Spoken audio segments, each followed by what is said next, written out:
At thezone1059.com and on your radio at ESPN 105.9 The Zone.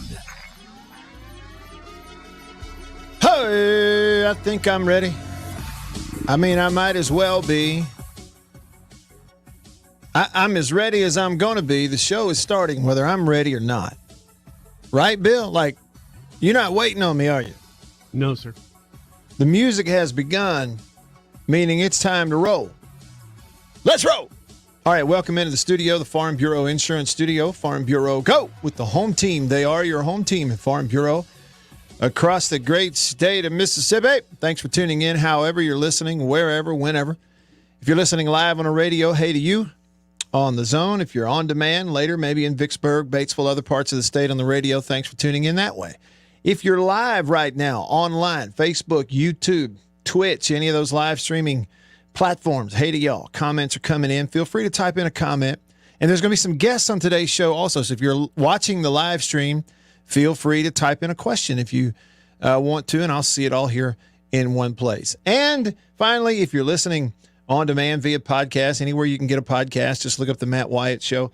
Lots of people have downloaded the podcast here lately over the last few months. It's really grown. Appreciate y'all tuning in that way. If it's a part of your daily routine, even when we're not live and you're out jogging around the neighborhood in the afternoon or whatever the case may be, really do appreciate you and feel free to be a part of the show in any way you can. Text me also today. The Country Pleasing text line wide open to you. Just a quick reminder, here's the number.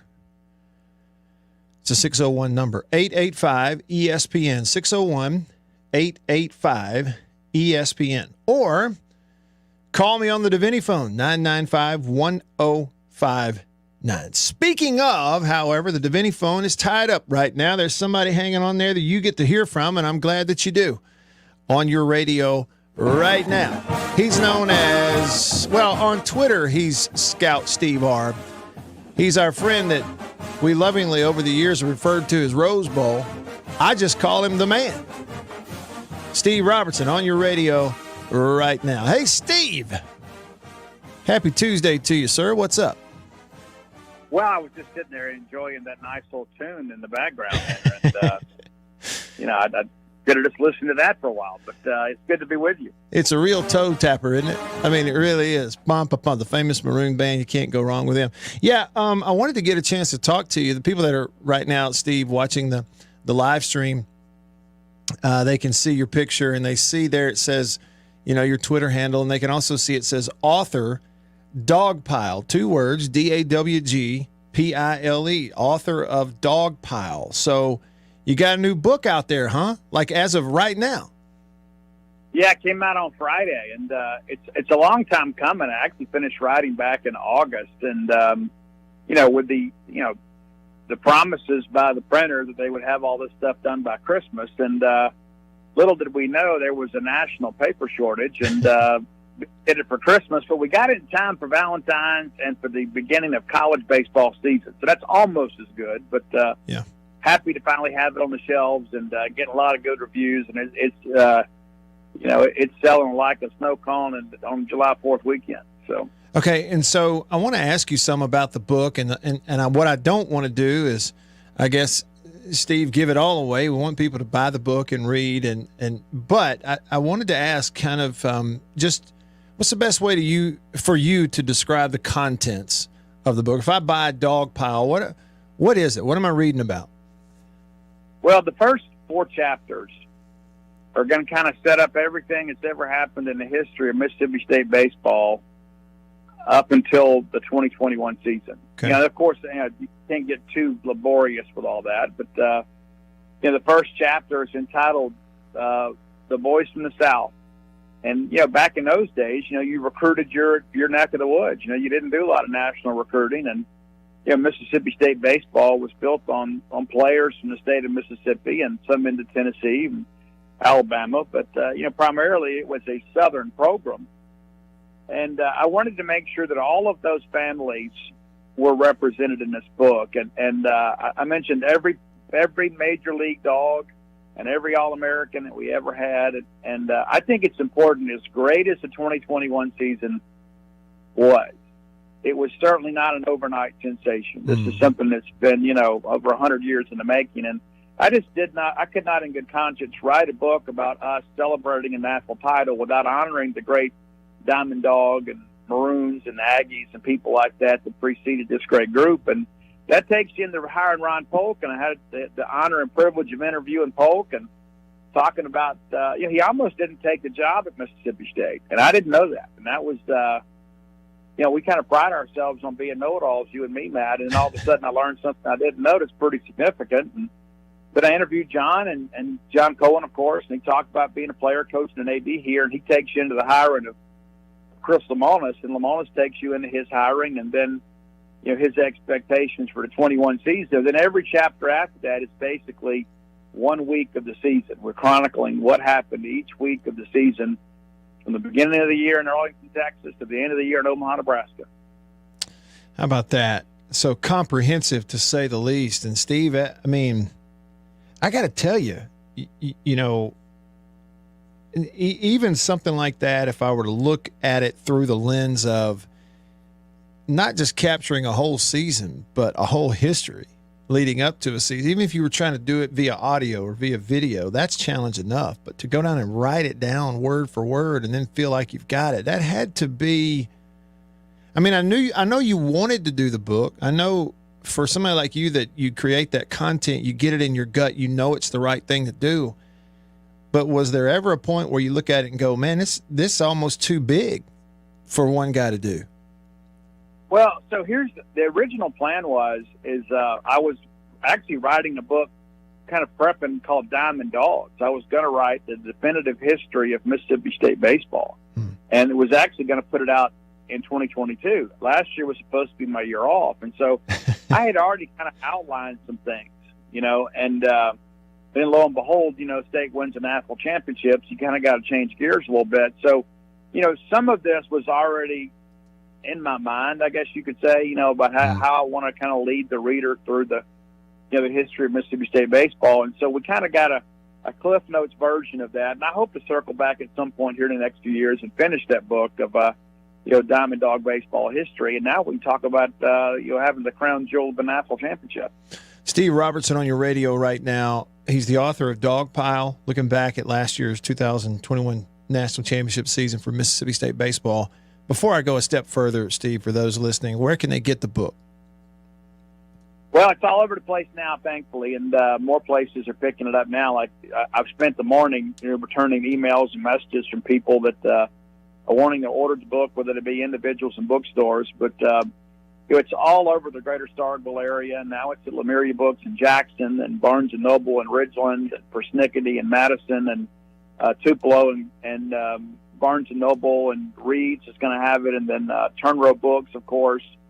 So, it's limited distribution last week, and they're kind of getting it out there now. And I've got people that have never carried my books before. They're reaching out because they're getting requests from customers. And so we feel confident that we're actually going to sell out of the first printing before the second printing gets here, which is very frustrating, but it's also kind of a good problem to have. I mean, when you think you got a hit, it's nice that other people feel the same way. So there is probably a little bit of urgency if you want to get the first printing, because they're telling us we may not get books back again until late April, early May. And so, if you want to make sure you get one sometime here in February, March, it's probably better to make a decision sooner rather than later. Sure.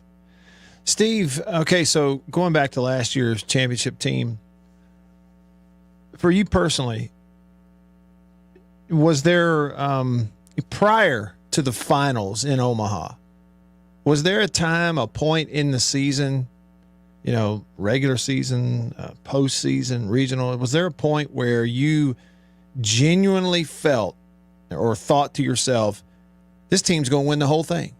Did that ever happen, or was it only just a possibility for you? Well, all season long, even back in the preseason, I felt this was an Omaha team. And, you lose Westberg and Foskey, but you return so many other pieces, and you knew the pitching was going to be there. And I don't think the pitching actually lived up to its billing, to be quite honest with you. I mean, it's like you look back in hindsight and say, wow, we kind of pieced this thing together, and what a great job Scott Foxhall did. But I would say the moment for me when I really felt like Mississippi State was going to win is when I pulled out of my driveway on the 82. on my way to Omaha, Nebraska. It was like this calmness and this confidence came. It's like, this is going to happen. And I told everybody in my family, and it's so funny how life works. You know, like when I went to the SEC tournament, you know, I packed for a week and came home with a bunch of clean clothes, you know, and I got ready to leave Starkville, Mississippi. My wife told me, she goes, I don't want to see you for 2 weeks. And I said, you're not going to. And it's just, you know, just one of those things. And I think that was kind of a collective confidence among the fan base. I think people just felt like this is our time, and thankfully it was. And, you know, I remember I love Dave Murray to death, and, you know, Dave and I have worked together for many, many years. And, you know, I remember when we get up there and, you know, it's like we're getting ready to play Texas in an elimination game, and he goes, I think we're tempting fate by wearing the whites of 85 like we did when Gene Morgan was on the mound. And I looked at David and I said, we're about to exercise that demon, David. We're going to go win a national championship. And then after we lost game 1 against Vanderbilt, he turns to me and he goes, well, you know, number 2 isn't so bad. And I said, but yeah, number 1 is going to be that much better. And I can't really explain why I had that confidence, but I think it was just, there was an assurance, you know, whether it be from the good Lord Almighty or whatever. It just felt like this was the year, and thank goodness it was. Steve Robertson on your radio. And Steve, you know, you're a confident fan, maybe an optimist. Not everybody is. And so having said that, if we accept that statement, I noticed in Omaha something different also among the fan base. I've tried to talk about it since then. Sometimes people roll their eyes because they go, well, it's easy in hindsight. You know you want it, so naturally you're going to look at it through that lens. I'm just telling you, before State ever won anything, getting to Omaha, I talked about it on the radio, on the shows out there leading up to the Vanderbilt series. There was just something different among the fan base. It was a whole different kind of confidence than I think I've felt or experienced before. And I went in 2013 and we covered it when State was getting ready to play UCLA. But it was different then. Back then it was more, hey, we got a chance. This was, we're going to win. It's not a matter of if, it's just how, and how many games is it going to take. That did you notice that among the greater fan base out there? Yeah, and I'm so glad you asked that question. So Monday night, I guess, I forget what days they were, but game 1 after we'd gotten beat by Vanderbilt and really got put on us. You know, it's like we can say, well, you know, we won the last 8 innings, but, you know, they count 9, you know. But I went over to the Blatt across the street from TD Ameritrade to just get something to eat. I get over there and the kitchen's actually closed, and I don't drink. And there were a lot of fans that wanted to hang out and just kind of talk and I guess kind of commiserate. And I went upstairs, and some of our students were up there, and they listened to the show. And the guy came up. He goes, Steve, I just need to hear you say it. Are we going to win this thing? And I said, man, we're going to win. I said, we're going to win tomorrow, and then we'll see what happens in game 3, but I still feel like we're going to do it. And he said, so dogs in 3. I said, dogs in 3. The next thing I know, that whole bar is jumping up and down, chanting, dogs in 3, dogs in 3. So that wasn't just me. I mean, that's just, you know, that's the day after we just got absolutely shellacked by Vanderbilt. We're a game away from elimination and watching those guys get their 3rd national championship. And you got 250 Mississippi State fans up there at the top of the Blatt jumping up and down like a bunch of, you know, crazy people chanting dogs in 3. And when I walked out of that place that night, I think we could have taken the field right then as fans and won the ball game. Isn't that something? And of course, it winds up happening and coming to fruition. So, hey, speaking of the fan experience too, that was prior to winning the last 2. What are your memories of what the hotel was like after winning that championship game? Did you get a chance to swing by there and catch that scene?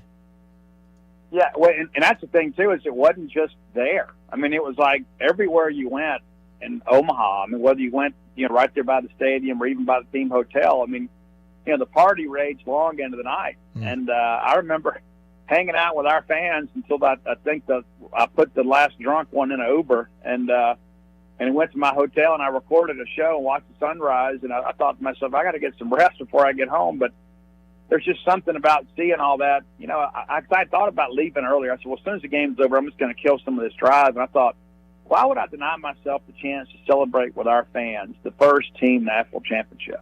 Yeah. I mean, and I'll remember that night for the rest of my life. And, yeah, and I wrote about this in the book. To me, the most endearing image of Omaha is when Riley Self handed the trophy to Rafael Palmeiro.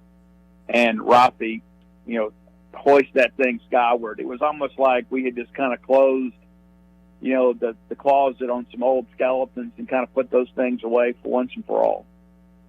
Outstanding stuff. I know we're kind of reliving it. Your book covers it. If you're listening and you need to get a copy of Dogpile, just get in touch with Steve. Pretty much any bookstore around is starting to carry them, and it's available now. Steve, so one lasting image, not one lasting image, that's not the right question. One moment in some of those games, for all of us, it might be a different one. It might be the Kellum Clark home run in the last game. It might be the walk-off against Texas, Leggett. What moment, pitch, swing of the bat, something, what stands out the most to you personally from that experience last year? Well, there's a couple things, on the games themselves. I mean, I think when Bednar was struggling a little bit early in that ball game and he gets the ground ball to Forsythe and they start to double play and Hancock makes the pick at first and he just pumps his fist like, we got him. We got him. But I would say from a more personal standpoint is I was fortunate enough to have my son and his wife and my first grandchild there. And I remember that night then I had already decided, I told my wife for 2 weeks, I said, I'm going to make sure they're there when we get to the finals, not if, but when they get there. And that last inning, because that kid has ridden all over the country with me, watching Mississippi State play baseball and football. I thought, you know what? For this last inning, I'm going to go be a dad. I'm not going to be a journalist. I'm going to go be with my kid and my grandchild, my daughter-in-law, and we got to hug and high five and everything when it was over. And that is something that I think you have to be a long-suffering fan of Mississippi State to fully appreciate. I mean, you know yourself. I mean, when you load your kids up, everybody's so excited. We're going to watch Bulldogs play, and sometimes it works out, and sometimes it doesn't. But to be able to share that moment, the greatest moment of Mississippi State sports, with my son and his family is something that will sustain me the rest of my life. Steve, what would be your message to this year's team, having to follow that up? Well, the first thing I would say is don't try to follow it up. I think baseball is a game that's best played loose. I don't think you go out there. Football sometimes a game of aggression. I don't think you can use those same emotional muscles in baseball. I think you got to be relaxed, and I think if they go out there trying to duplicate that and think, okay, we have to go repeat in order for the season to be a success, they're probably going to play a little bit tight. But I think that the bigger story in many respects is now that we've done it, we know we can. And I think that was always this ceiling. I think there becomes this self-fulfilling prophecy. It's like, well, if Clark and Palmero couldn't do it, why couldn't we? If that great 89 team couldn't do it, then why couldn't we? And then the 2013 team, they had Hunter Renfroe and Adam Frazier and those guys, and they couldn't do it, so how could we? Well, now we've done it.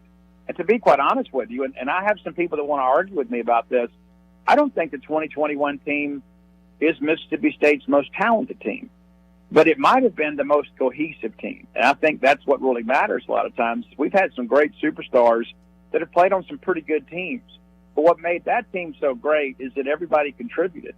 And that's documented in the book. I mean, you go up and down. There's a different hero every night. We weren't just riding the wave of one or two players. There were guys that stepped up in big moments that made plays, and that's what it takes to win a championship. And thankfully, Mississippi State finally found that. No doubt. Steve Robertson on your radio right now. Continue to tell you how to get a copy of Dogpile, the book, and going forward. Hey, I've got a question for you from Jay in Baltimore. He's a huge Mississippi State baseball fan. He's texted me on the Country Pleasing text line. He has a question for you, Steve. He just wants to know your opinion. Do you think Landon Sims is going to stick as a Friday night starter, or would he ever go back to that closer role at some point this year? And Jay said, I just love him in that closing role. What do you think? Yeah, that was my immediate concern. And going back to Omaha, so I see Landon Sims maybe an hour or two after it's all kind of done, and he tells me then, I'm going to be the Friday night starter next year. It's like, here's some inside information. And so that conversation had already taken place last year before we even won a national championship. This was a possibility. And I get the concern because, let's be honest, and I wrote about this in the book, when you hear Still of the Night at Duty Noble Field and you see that kid from Cumming, Georgia come out of bullpen, the ball game's over. Over, yeah. It's just a matter of what the final score is going to be, but the game is over and we know who's going to win. And so I think losing that confidence as a team and as a fan base, that's something we're going to have to get used to. But, they've got a lot of depth. But, I don't think this is going to be the year of the Friday night starter in the SEC. I think we had a lot of really good first-night starters in the league. I don't know that we have that this year. I mean, you've got some guys that already had some injuries, and there's some guys that elect not to come back. I think Sims could be, one of the best starting pitchers in the conference, especially on Friday night. You want your best first best. But, if things don't go well on the back end, they can always transition him back. But when you think about what's best for his future, too, this is a guy that probably needs to go out there and start and show that. But, when I go back, we'll go back and write the book, it's like he didn't become the closer, for probably 6 weeks into the season. They were still trying to work it out with Riley Self and Spencer Price. And, he had the big middle relief showing at Texas. We played in Arlington against the University of Texas. But he didn't full-time assume that role until much later in the season. I think we're going to be okay. The guy's a competitor. He'll figure it out. He'll figure it out. Competitor, to say the least. No question about it. Hey, Steve, thanks for some time. Proud for you. Looking forward to getting my hands on the book, and I know many listening are also. So hats off to you. Thanks for doing it. And we'll be recapping baseball games real soon. Thank you. Can't wait, brother. See you. See you, man. Thank you. Looking forward to it also. That's Steve Robertson. Follow him on Twitter if you don't already. He's at Scout Steve R. The book is called Dogpile, D-A-W-G, 2 words, Dogpile. History of state baseball leading up to last year and then covering the national championship season. Just getting started with you. Your text, your phone calls, your comments on the live stream, all of that coming up next. Stick around.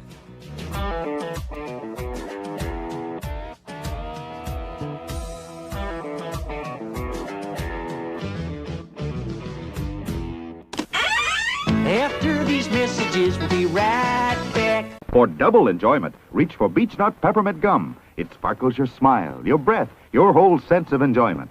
Beech Nut Peppermint in the familiar yellow pack. Jeans do come true. Blue Delta Jeans makes the best fitting, most comfortable jeans in the world. Let's dive in and see what we have here. Do what I did. Visit BlueDeltaJeans.com. Find your fit. Just for my listeners, enter discount code Matt Wyatt. Just answer the questions. BlueDeltaJeans.com. Answer the questions. Use this code. Use the code. You're going to get a discount. They are the most comfortable jeans I've ever worn.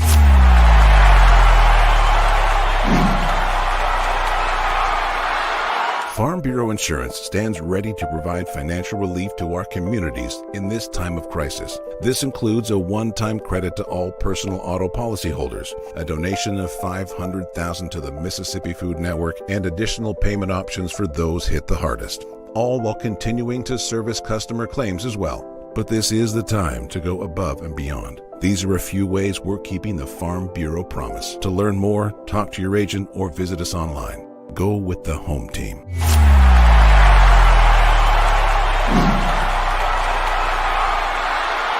Hey, y'all, let me tell you a little bit about C Spire. New stuff in 2021, including 5G coverage. If you go to their website right now, cspire.com, you're going to see their no bull, which, by the way, I love the Super Bowl ad with the slow motion bull. You're going to see that on the website. But look, they're right. There's been a lot of bull over the years in your wireless bill, depending on if who you were with. And my experience with C Spire is just like they say, there's no bull. I know what it's going to cost me each month. I know what my coverage is the number one coverage in Mississippi, period, the number one network. And they've got 5G phones that are 5G ready. Now, I have the new iPhone 12 Pro Max, got it at C Spire, went and did curbside at my local C Spire location and did the exchange where I traded in my old one, got the new one, and it's 5G capable. And we've got 5G coverage in parts of Mississippi, and it's just growing by the day. So you really ought to check that out, okay? And in terms of the new phones, you got deals going on those as well. Find those out at cspire.com. C Spire, customer inspired. After these messages, we'll be right back. Every farmer understands their farm can't thrive without some good partners like sun, soil, and rain. And farmers in North Mississippi also rely on another important partner, Mississippi Land Bank, because land and farm financing are Mississippi Land Bank's primary focus. We've grown alongside these farmers' crops for more than 100 years. We understand what a farmer needs, and we know the lay of the land in North Mississippi. and that's where I stand. A lot of people in the equipment world, things kind of go in trends, I guess, if you want to say it. So kind of the first big thing that we look at when we start evaluating our business is going to be our turf equipment. That's kind of the first big push, because once everything, the water dries up and the grass starts growing, this is what everybody's looking to get. We carry the new Wright stand-up mower. Doesn't look like much, but this thing is, and it costs just as much as zero turn. Not a cheap unit at all. I mean, if you go out there and look at that zero turn, this thing right here, I mean, it's got all your components from your big pumps to your commercial engine to your... Nice hair! It's the Matt Wyatt Show on 105.9 The Zone and worldwide online at thezone1059.com. Hey, back with you in the Bureau, the Farm Bureau Insurance Studio. Glad y'all enjoyed the interview to start the show with Steve Robertson. His new book is out. I just saw that last night, and so we got to talk to him and figure out, let everybody know the book is out there.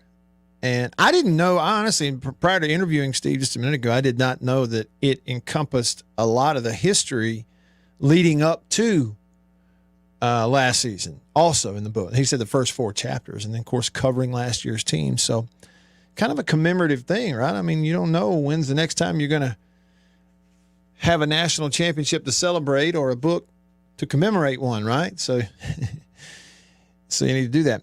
And Roshana said, Steve is always a great interview. Thanks for listening on Facebook as always, Roshana. Appreciate you. Ginger on Facebook said, love Steve Robertson. Judy was wanting to know if Steve's going to be signing books. I would just tell you, Judy, probably give him a follow on Twitter if you can, or if you don't have a Twitter account, find someone who does and get him to look it up at Scout Steve R, because a lot of times he'll put out there when they're having book signings and that kind of thing. How about this? Let's see. Sven got a copy, and he's over in Germany. He's already gotten a copy of it. How about that? How'd you swing that, Sven? You got one before everybody did over here. That's pretty impressive. So, I'm not surprised. I'm not surprised at all. All right, some of your texts that came in just a little bit ago. Let's get to some of those now.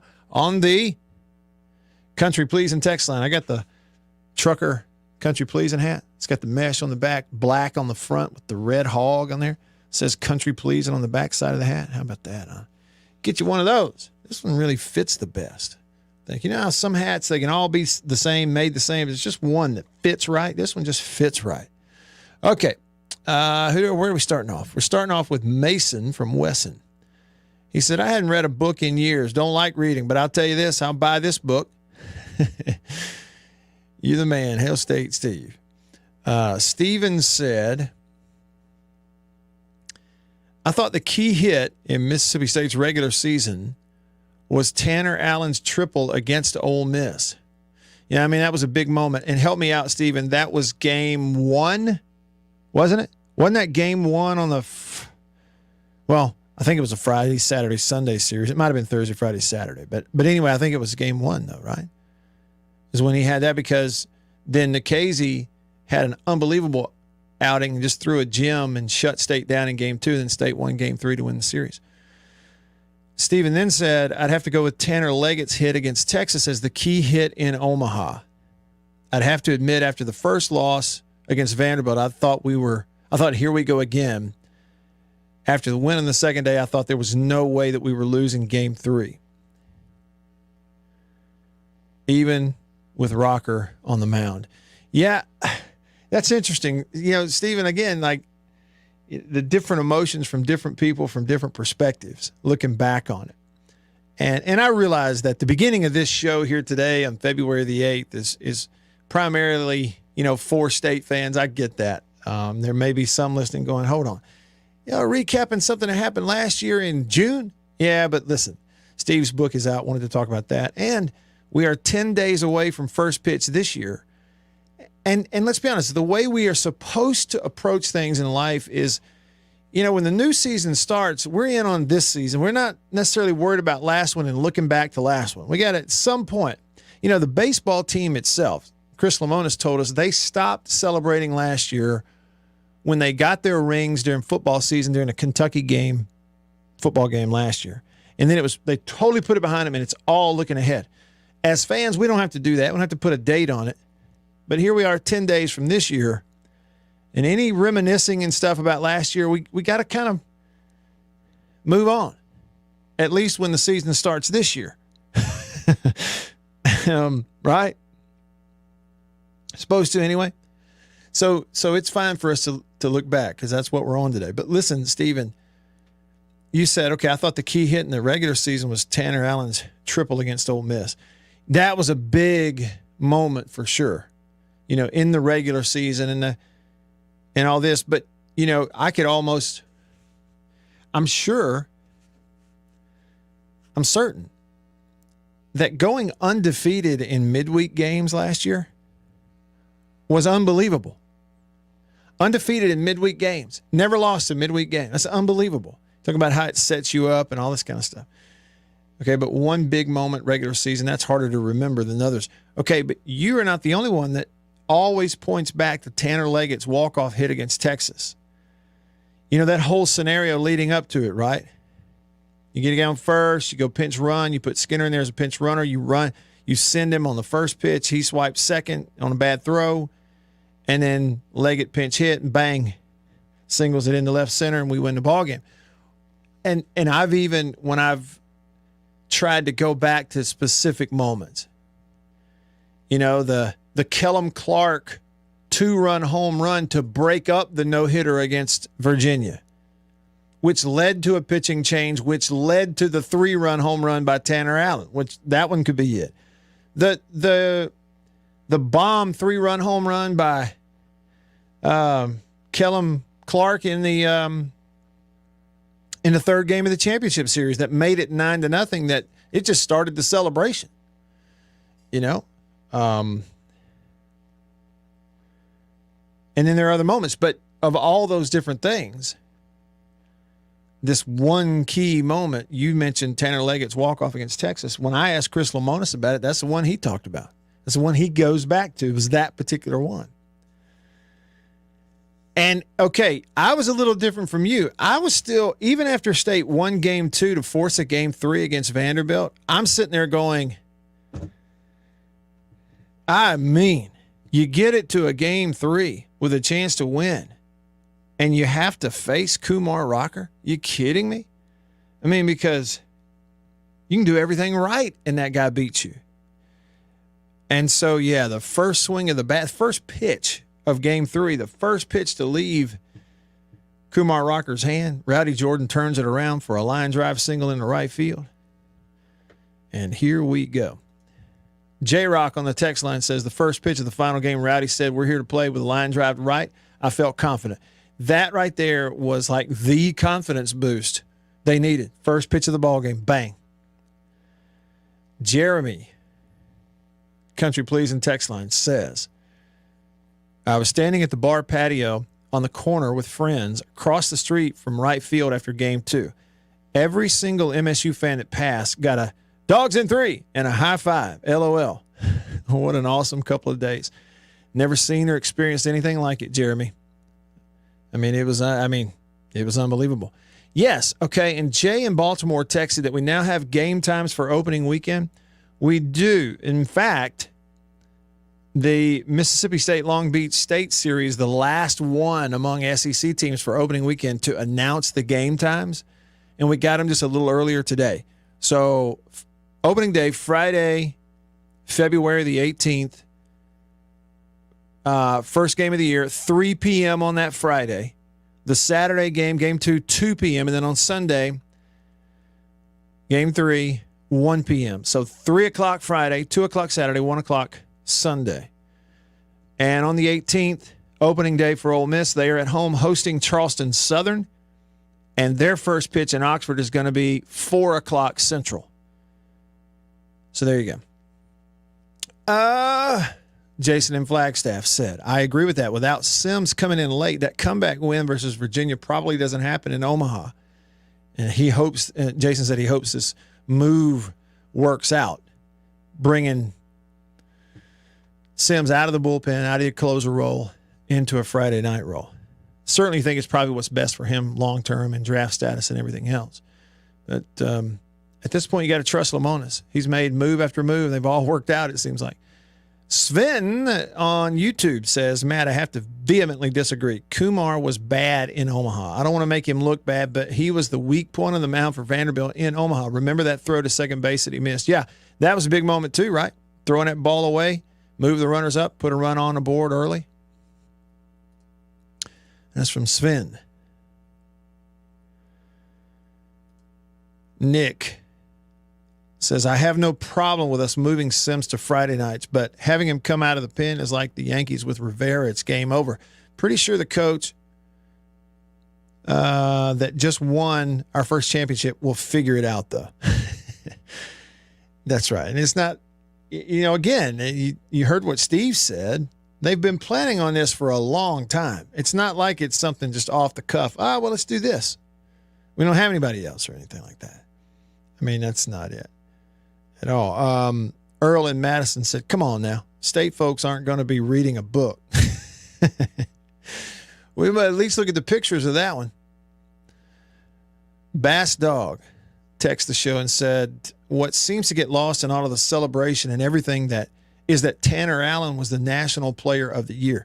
Incredible team and individual performances last year. I mean, you think about it. You had the MVP of the College World Series in Will Bednar, who became a first-round pick, shot up the first-round draft board. You had the National Player of the Year in Tanner Allen. And just like we've talked about here, okay, those are things you're without. Okay, and go back to Bart Gregory's interview about Mississippi State baseball on Friday, in which he said they had talked to Pat Casey, former coach, Oregon State, legendary guy, and he said, you don't defend a championship. It's over. That was last year. It's a different team. I mean, there's no such thing as defending one. You don't. And you're starting over. And it's so true. If you look at what you're without Bednar. You're without the National Player of the Year in Tanner Allen, who had that clutch triple against Ole Miss, who had that clutch home run against Virginia. You're without Rowdy Jordan. Sims is in a different role. It's just all new. And there will be bumps in the road, and there will be times when you think it's not working. But baseball is different. It's all about playing your best in May and June, period. Set yourself up and then play your best then. Just getting started. Y'all stick around. Buying a house or finding the right one can be a challenge. The same can be said for After these messages, we'll be right back. Arrived today. Jeans do come true. Thank you, Blue Delta. Yeah, jeans do come true. That's what the bag says. Blue Delta Jeans makes the best fitting, most comfortable jeans in the world because they are uniquely made for you and only you. Raw denim jeans, custom fit, hand tailored in Tupelo, Mississippi, my hometown. Let's dive in and see what we have here. Do what I did. Visit BlueDeltaJeans.com. Find your fit, design a jean, and before you know it, you'll be addicted. Just for my listeners, enter discount code Matt Wyatt, all lowercase. Again, that's if you listen to me, you can use discount code Matt Wyatt, all lowercase, and at checkout, you're going to get a 10% discount off your order. So I just went online, ordered them, BlueDeltaJeans.com a couple weeks ago. Went in, I didn't go get measured. I just entered, what I knew about myself. I just answered the questions, and here they are at my doorstep a couple weeks later. Nice. Yeah, Blue Delta. Nice. I'm happy. I've known the Blue Delta team for years, and I'm thrilled to have these guys on as a sponsor of this show. Blue Delta's virtual tailor is a fun and easy way to get yourself into the best fitting pair of jeans you're ever going to own. Bet you never thought you'd get a butt shot out of me, huh? How about that? Just answer the questions, and they fit absolutely perfectly. They couldn't fit better. So just go online, BlueDeltaJeans.com, answer the questions. It's amazing how they do it. They will fit perfectly. You're not going to find better material and better feeling pants, period, anywhere. BlueDeltaJeans.com. Use this code. Use the code. You're going to get a discount. They are the most comfortable jeans I've ever worn. I promise you that. And I know that you are going to love them too. Make sure you use the code. And remember, jeans do come true. After these messages, we'll be right back. Let me tell you about an ice cream can't be beat. The very best tasting you can eat. It's Meadow, Meadow, Meadow, Meadow Smooth Freeze Meadow Gold. Go to your ice cream man today, and here's the word that you should say. Oh, give me Meadow, Meadow, Meadow Smooth Freeze Meadow Gold. And remember, folks, Meadow Gold Is mighty good. For double enjoyment, reach for Beech Nut Peppermint Gum. It sparkles your smile, your breath, your whole sense of enjoyment. Beech Nut Peppermint in the familiar yellow pack. 6 o'clock, dinner time. Thank goodness for Jello instant pudding. Yes, thank goodness for Jello instant pudding. The terrific busy day dessert you can make at the very last minute. See how quick and easy. Just add it to cold milk and beat it up. That's all. By the time you're ready to eat it, it's all ready for you. Jello instant pudding, made by the famous Jello folks. So creamy, so nourishing, so delicious. No other instant pudding is quite the same. Stock your shelves with all 7 flavors. The good busy day dessert, Jello instant pudding.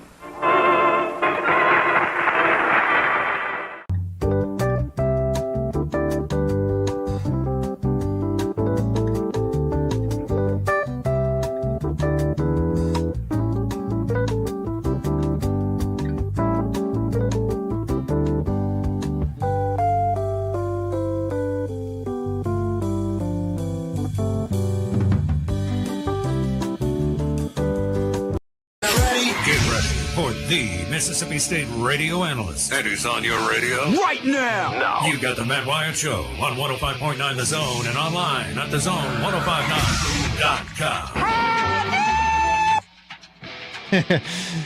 Howdy. That's her, Minnie Pearl. Caleb, thanks for mentioning this. He's watching on the YouTube live stream. Former Mississippi State offensive lineman Matt Caldwell has been announced as the new head coach at Presbyterian Christian. He was the offensive coordinator at PCS last year after retiring as the head coach at George County in the public school ranks. Know Matt very well, Caleb. Yep, was on a team with Matt at Mississippi State for, I guess his last year, I think, was my first year in school. So we were on the team together for 1 year. But in recruiting, Matt was actually the player that hosted me on a recruiting visit.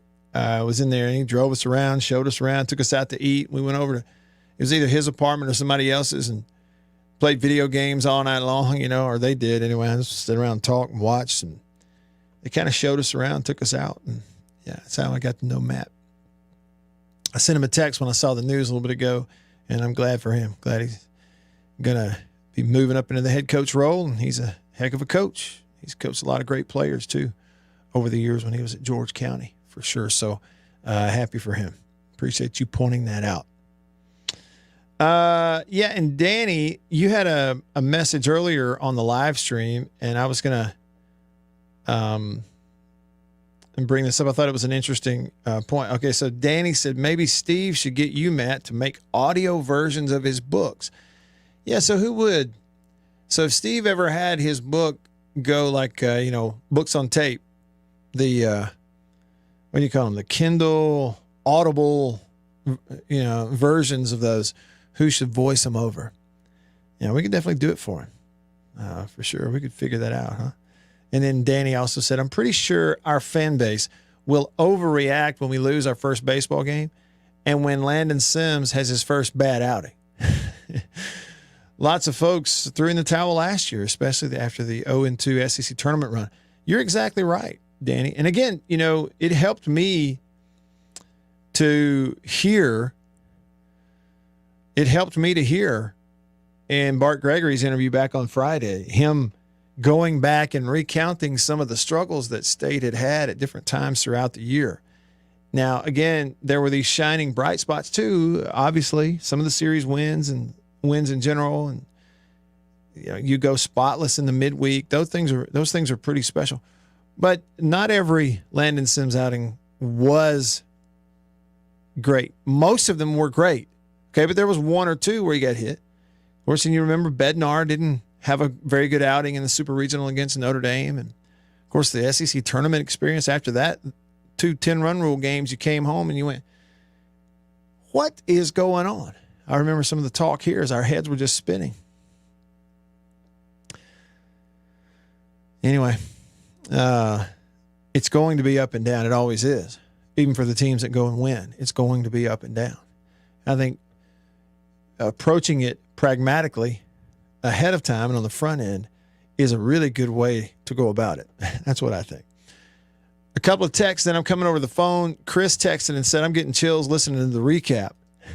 I do the same thing, Chris. I start thinking about what it was like over there in Omaha. I do the same thing. Ready Teddy said, y'all talking about that T-ball title? And then he goes, just kidding. Don't ban me from the show. Teddy, it's going to be really hard for you to get banned from the show. The closest I've ever come is like 2 years ago, I told Squirrel that I didn't like him and to please stop texting and calling my show. But I didn't have and I even told him then, I don't have the power or the really want to ban anybody. Now I can suggest, but I'm not banning anybody. You'd have to work really hard, Teddy, to get banned around here. Plus, we like you. We just like you. Can't explain that. There's some people in life that they pick on you all the time. And they're always, needling you, but you like them. Can't explain it. We like Lynn, too. Lynn calls, and he's with us right now on the Davini phone, Davini Equipment phone line. Hey, Lynn, what's up? How about it, Matt? Great conversation today. We're talking baseball, especially on a pretty day like we got today, right? Absolutely. Love this sunshine. Hey, look here. We all talking about the pitching, and I'm a little worried about it, but I believe we had a lot of depth last year. A lot of that depth was young, and we kind of underplay them sometimes because they weren't perfect all the time. I think pitching will be fine. Here's what I'm looking for. Here's what I think we got to pay attention to. Who makes the hustle plays like Tanner Allen did? Who stretches the double to a triple when the outfielders lollygagging? Who stretches the single to a double? Who takes the extra base? Who's that guy? I mean, that's the guy you got to have because he inspires the rest of the team, and he's how you take a 1-game weekend to a 2-game winning weekend, and things like that. I think that's an important key, and that's going to be the biggest thing for me going forward. I think to see who that is. I hope it's Cameron James. I believe he can be that guy. Yeah, I think he can too. And there are always pieces of the puzzle that we don't talk about in a preseason. I look at last year, Lynn, for instance, you could use a couple of guys at the top of the lineup as an example, and Rowdy Jordan and Tanner Allen, two guys who, no matter what kind of streak they were on, good or bad, they were this steadying mentality, in the dugout and just in the clubhouse and around the team. Like when Rowdy started slow, or if Tanner went a game or two and he didn't, find green grass and didn't get a hit, it's like not a big deal. We're going to be fine. These averages are going to play out. And I think this year, those guys for you this year are going to be Luke Hancock and Logan Tanner. I think that's two guys who have been through the wars enough that in your lineup, whether you're up or down, they're going to be a steadying force for you. Or at least they need to be, Yeah, that's right. You got to have them guys, too. Yeah. Like you said, Rowdy started slow every year, but he always hit right there at 300 by the end of it. That's it. He knew it was coming. He knew it was coming. He never worried. Allen wasn't worried when they got 10-run rolled at the SEC championship. It's like you got to have them guys. But I am curious to see who's the hustle guy, and everybody's always got one. And I just like that brand of baseball, the dirtbag guy. That's just he's going 110 miles an hour no matter what. I think it's important, and it's contagious. Sure, no question about it. Yeah, no question about it. Enjoying the show, man. I love talking baseball. We're going to keep listening to you, brother. Thanks, Lynn. Be careful on that road. Thank you for calling. I'll tell you this, after listening to Coach Shanks call in last year, after Tanner Leggett had that key hit,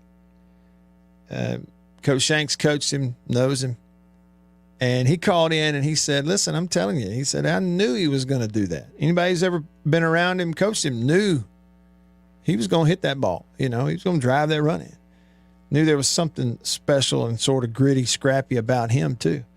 And you never know that when a senior, an older player like that will step up for you in a year when you're coming into it, and we're all talking about prospects and new faces and that kind of thing. And there will be some of those steady guys. But at the same time too, you know, every other team out there is doing kind of the same thing. And there are lots of other teams out there, including a bunch of them on State's schedule, that recruit the same kind of athletes and the same kind of classes. And it's going to be a tough year. And State's got a tough schedule. They do. And even in the non-con, we've talked about that, starting off with the top 25 Long Beach State. Who knows how that's going to go? Those opening game week. Okay, so we are 10 days away from opening day for SEC baseball. So Friday the 18th is when everybody will throw out first pitch. And I'm trying to see here. 3 o'clock Central. Yeah. Okay. So in order, in terms of chronologically that day, Auburn will host Oklahoma in the opening weekend. So Butch Thompson and Auburn's going to host Oklahoma. And their Friday game to start that opening weekend is actually going to throw out first pitch at 11 a.m. Central on Friday, on a school day, right? At 1 Central, 2 Eastern, 16th ranked Georgia opens the season against Albany. Okay. State will host Long Beach State, 3 o'clock. Also at 3 on opening day, Alabama's hosting Xavier, 3-game series. Second-ranked Arkansas opens by hosting Illinois State. Unranked Kentucky will open on the road at Jacksonville State over in Alabama. Unranked South Carolina will host UNC Greensboro on the opening weekend. 4:30 Eastern, 3:30 Central on that opening Friday. 19th ranked Tennessee will be at home in Knoxville hosting Georgia Southern. 4 o'clock Central, Ole Miss, 5th ranked in the country in the preseason, will open with Charleston Southern, hosting them 3 games that weekend in Oxford. Now, this is a top 10 deal here now. 5:30 Eastern on that opening Friday. 3rd-ranked Vanderbilt hosting 7th-ranked Oklahoma State. So you got 3 versus 7 in Nashville on the opening weekend. And then night games around 6:30. Missouri will open on that Friday night at Nichols.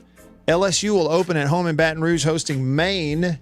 And Texas A&M opens the season in College Station at home hosting Fordham in the opening weekend. So that's just a little bit of a look. Not a ton of ranked stuff, but you do have some. 24th ranked Long Beach State at Mississippi State, 4th ranked for the opening weekend. And of course, like I said, 3rd ranked Vandy hosting 7th ranked Oklahoma State in the opening weekend. We're 10 days away from that all getting started, so it's going to be here before we know it. All right, that'll wrap up hour 1. Hour 2 right around the corner as well. A little baseball in that hour also, and some basketball talk too. And we'll talk with Charlie Winfield, also one of the guys from the Out of Left Field podcast. Y'all stick around. Hour 2 coming up. With Bank Plus, your account is always just a tap. Farm Bureau Insurance stands ready to provide financial relief to our communities in this time of crisis. This includes a one-time credit to all personal auto policyholders, a donation of $500,000 to the Mississippi Food Network, and additional payment options for those hit the hardest, all while continuing to service customer claims as well. But this is the time to go above and beyond. These are a few ways we're keeping the Farm Bureau promise. To learn more, talk to your agent or visit us online. Go with the home team. After these messages, we'll be right back. It's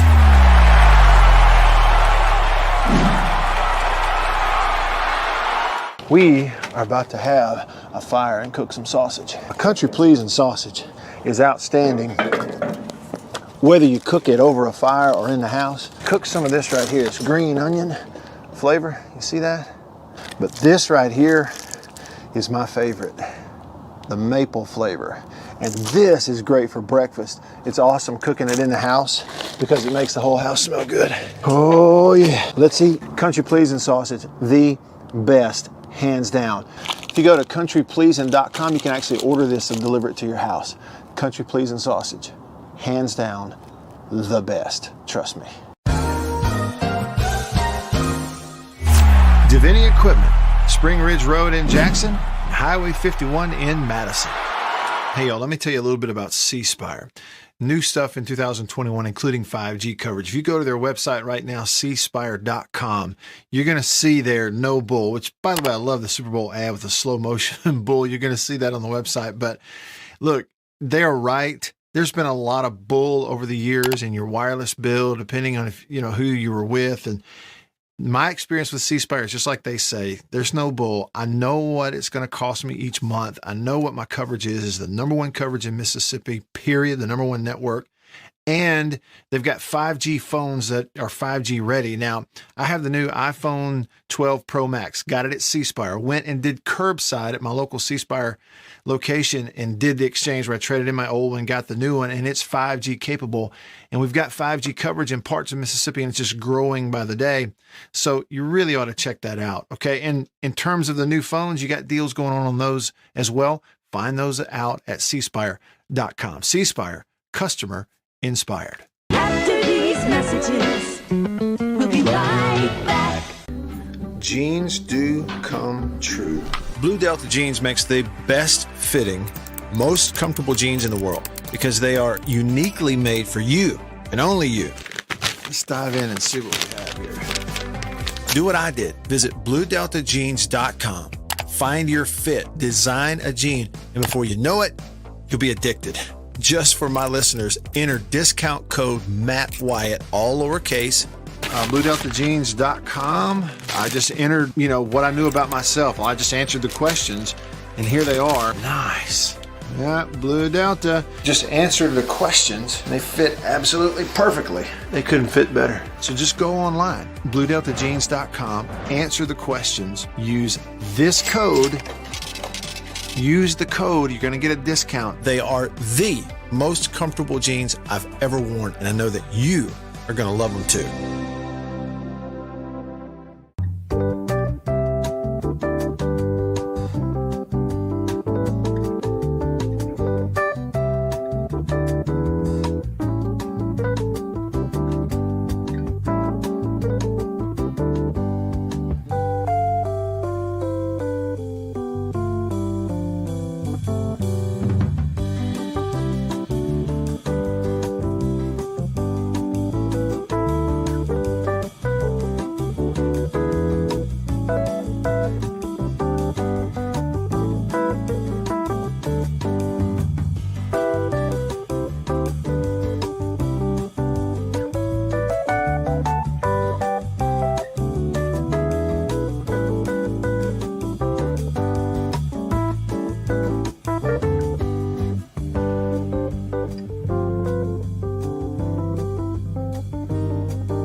had to find its source.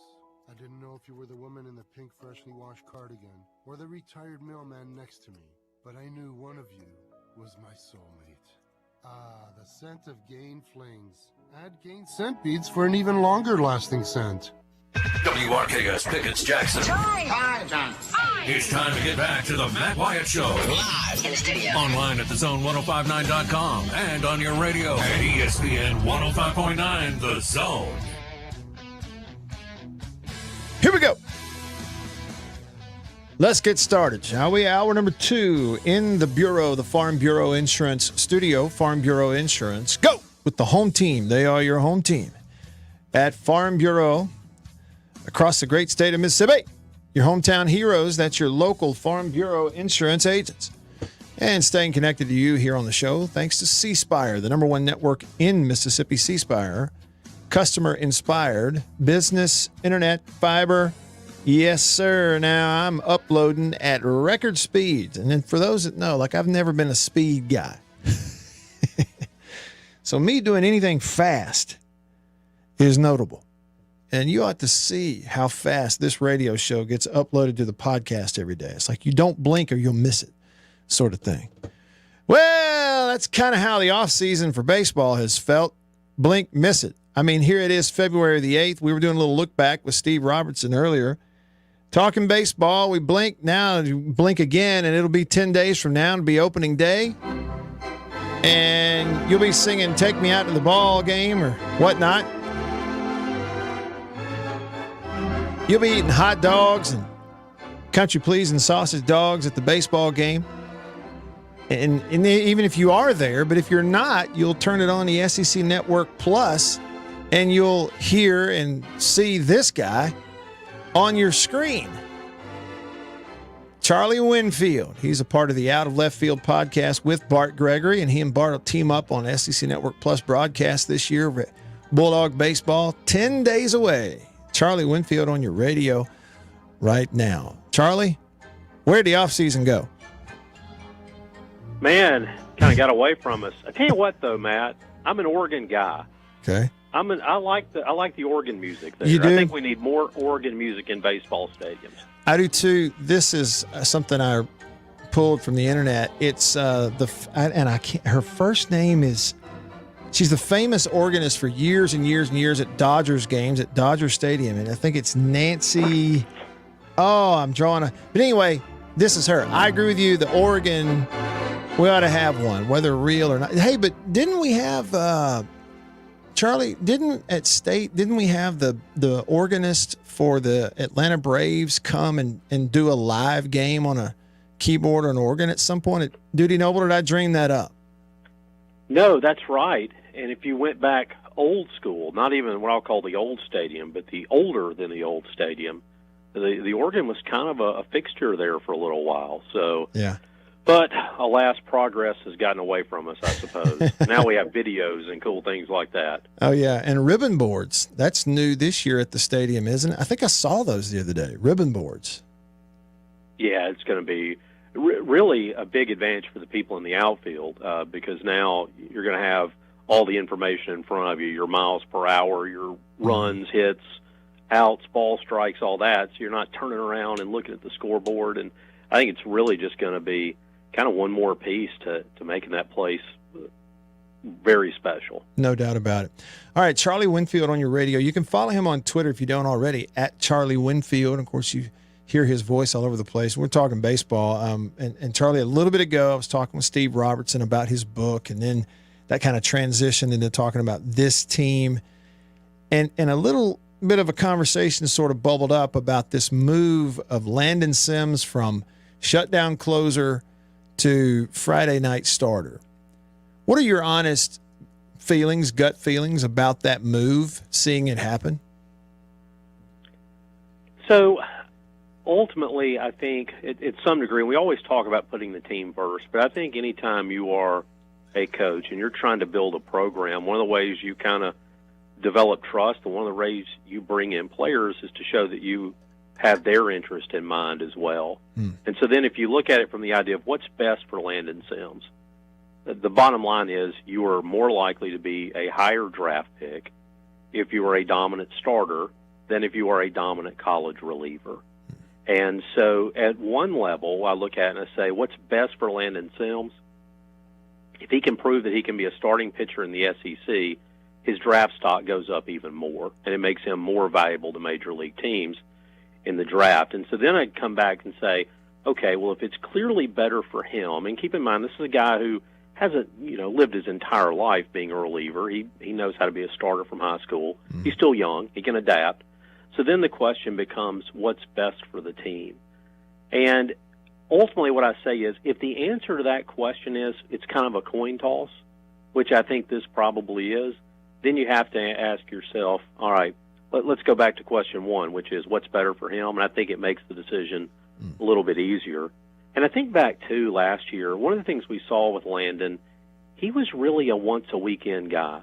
You think back to that South Carolina series, and a lot of people wanted him to come in for the bullpen. He had on tennis shoes. He wasn't. He had pitched a couple innings earlier in the weekend. He wasn't coming in. And so one of the things I said last year after we got only 2 innings out of him one weekend was, man, if he can only go once in a weekend, then let's get more innings out of him. So I think this gives you a little better chance to get more innings. Now, I understand the arguments against it, one of which is people say, well, he doesn't have a great third pitch. And what I say is, look, if you truly believe in Landon Sims as a pitcher, then you believe he can develop a decent changeup.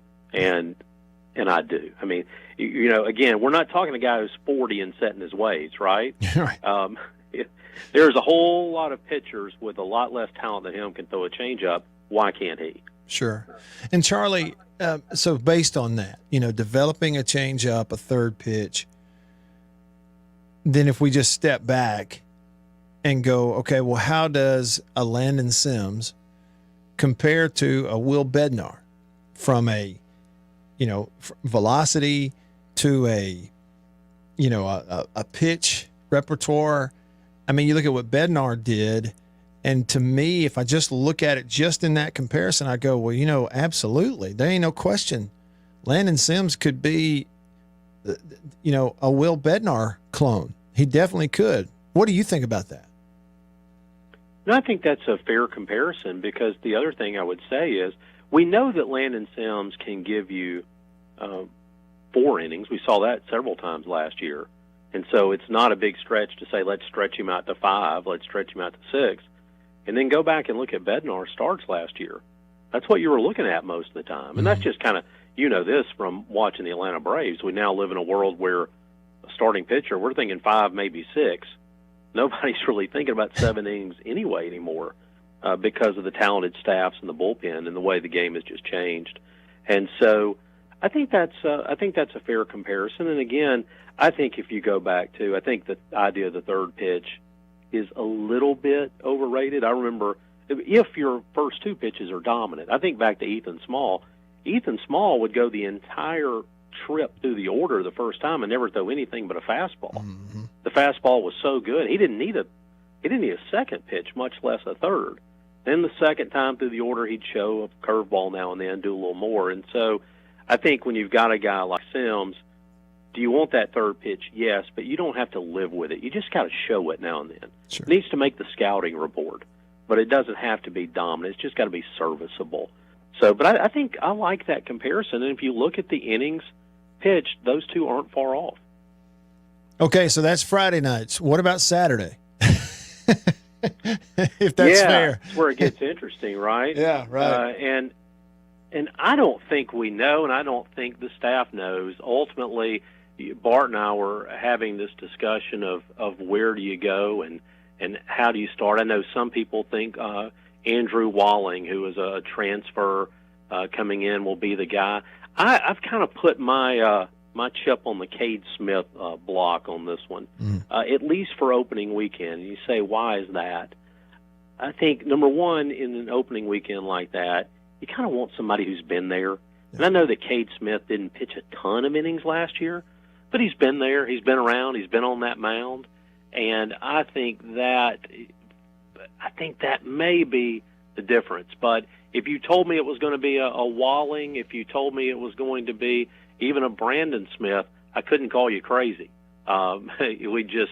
I think it's one of those things you just don't know. But I think back to Cade Smith. He pitched in the College World Series 3 times. They trusted him against Notre Dame in the Super Regional. And so I think that's a guy that, as the season went on, they started to trust more and more. He's not getting as much talk as a Walling, because Walling is one of these guys who's a big, tall left-hander who can throw it, 100 miles an hour from the left side. That gets your attention. But I think with Smith, what you've got a little bit is the been there factor. Sure. Charlie Winfield on your radio right now. You will see and hear him on the call on opening day, 10 days from today. He and Bart Gregory on the SEC Network Plus. State will be hosting Top 25 Long Beach State. I got a question from a listener, Charlie J. Rock, texted the show on the Country Please and text line, and he wants to know your thoughts about Preston Johnson possibly factoring into, a weekend rotation spot. I would not rule that out. I'm a big Preston Johnson fan, and I thought one of the kind of things that doesn't get talked about enough is the job he did in that Game 2 in the College World Series. Granted, we put up a lot of runs, but his ability to go out on the mound and just eat up innings and keep Vanderbilt from putting up runs. He pitched 5 innings that day, gave up 1 earned run, and against, in the finals of the College World Series. I'm a big fan of Preston Johnson. If you go back and look at his outings last year, that was the only outing, though, where he went more than 2 2/3 innings.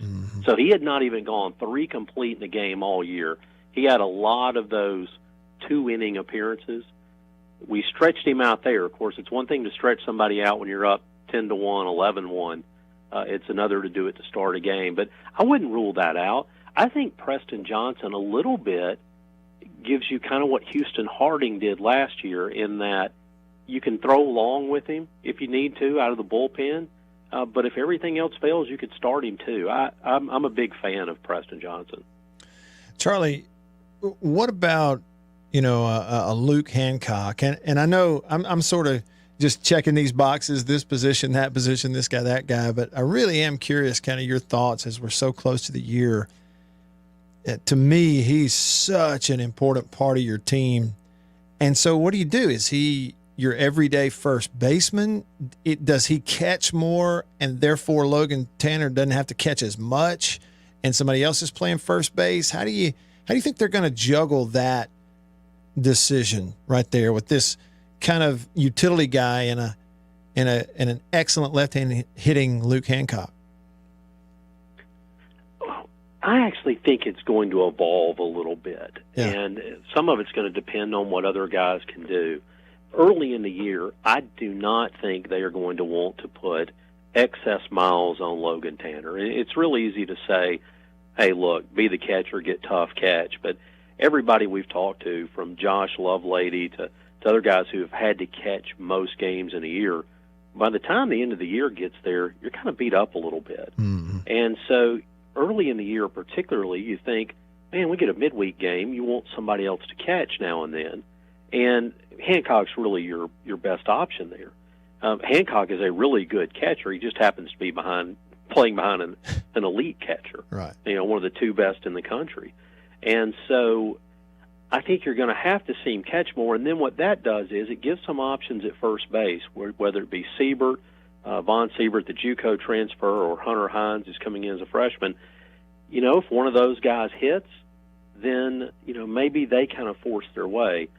The one thing we know about Chris Lemonis, though, is just because he manages one way the first third of the year doesn't mean it'll be that way at the back half of the year. And so it would not shock me at all if you see him playing a little bit of first base early and a whole lot of first base later, depending on what other guys do.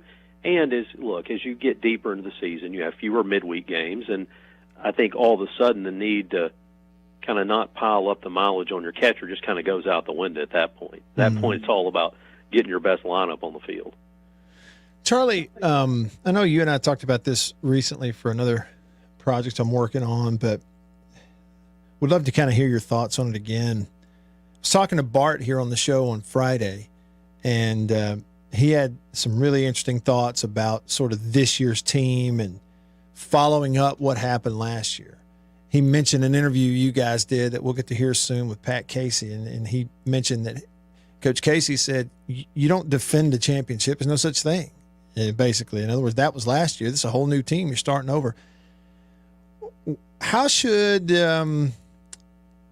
just, maybe presuming it's our place to even do this, but what should the message be maybe to our fan base at Mississippi State going into this year, coming off a national championship, and how we handle what are going to be ups and downs throughout the course of the year, and maybe even some of them early?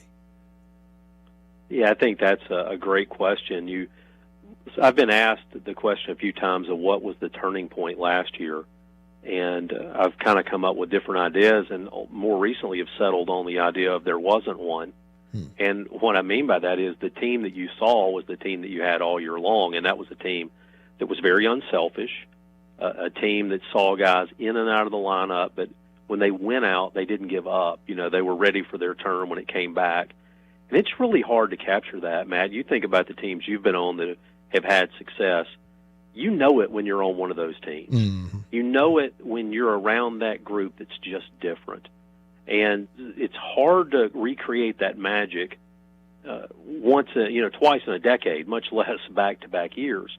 And so that's going to be a little bit of a challenge, as far as the team goes. As far as the fans go, I thought another thing Pat Casey had to say was great. He said the best thing a program can have is a group of fans with unrealistic expectations. And because he said what that says is we're doing something right because people are expecting great things out of us.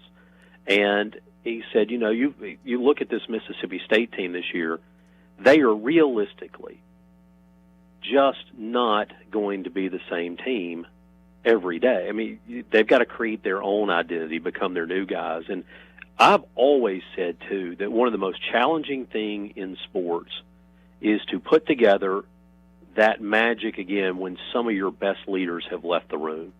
All right, so you go back last year and you look whether it's a Houston Harding or a Will Bednar on the pitching side, or certainly we know about Rowdy and Tanner in the field. Now somebody else has got to figure out, all right, now it's my turn to be that guy. Now it's my turn to be that voice. And it's a whole lot easier to follow than it is to lead. And I think that's one of the things that it's just going to take some time. And I go back to last year. Look, this team got swept by Arkansas last year. This team went 2 and done in Hoover. It got 2 out of 3 taken from it by a bad Missouri team. The difference was, though, that team wasn't affected. And I think for a fan perspective, it's just going to be important to kind of take a long view, not a short one. Going back to Pat Casey, they won the Pac-10 the first year that they won the national championship. The next year they finished 6th. They barely get in the tournament, but they had something and they were able to put it together.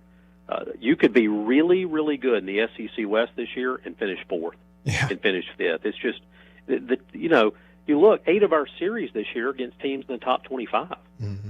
So, look, it's a tough road, man, and the margin's really thin.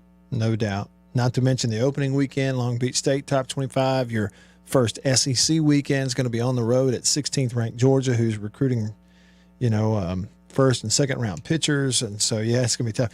And Charlie, it's funny how you mentioned that, there no turning point. It's almost like very realistically, you can look back at that team last year and go, okay, they played 68 total games. That game they won to win it all was the 68th game of the year. They played 68 games. And it's like 65 of them, the first 65 were just really all about positioning yourself, right? I mean, it's like we forget that baseball is so long, it's so much different. You can't look at it through a football mindset. And really, you just got to get in position and then play your best at the end. That's really what it's about for every team, isn't it? Yeah, and I've kind of made the comparison before. To now and then, you just need to get to the point where it matters, give yourself a chance, then hope things click, and hope somebody gets hot. And what Mississippi State had never been able to do before, they got in the position, but they had never been able to get a couple of guys all hitting at the same time. And last year it worked. And so I just kind of say you kind of just got to keep knocking on the door and hope it's your turn. And I think you make a great point, though, and I give I give Chris Lemonis a lot of credit for two things. One is the ability to keep players engaged even when things aren't going their way. You could go half a dozen guys on that team last year, lost their spots, got it back, moved around, lost it, but they never disengaged. And it's, how fitting that you have a Tanner Leggett driving in a Braylon Skinner to send you to the championship game, two guys who could have given up under a lot of other circumstances. But the other thing that I give Chris Lemonis credit for is he manages with a big picture in mind. You could tell last year he wasn't managing to win the SEC. He was trying to manage to put himself in the best position to win it all. And I think ultimately that's what gives this program a chance to do it again. If they, players need to understand, fans need to understand, it's about the final result, not every individual game along the way. And that's absolute, and it'll be hard to remember that for all of us, Charlie, for sure. Hey, man, it's good to hear your voice as always. Baseball 10 days away. Thanks for some of your time. Talk to you soon. Thanks, Matt. Talk soon. All right. That's Charlie Winfield. Y'all follow him on Twitter if you haven't already, at Charlie Winfield.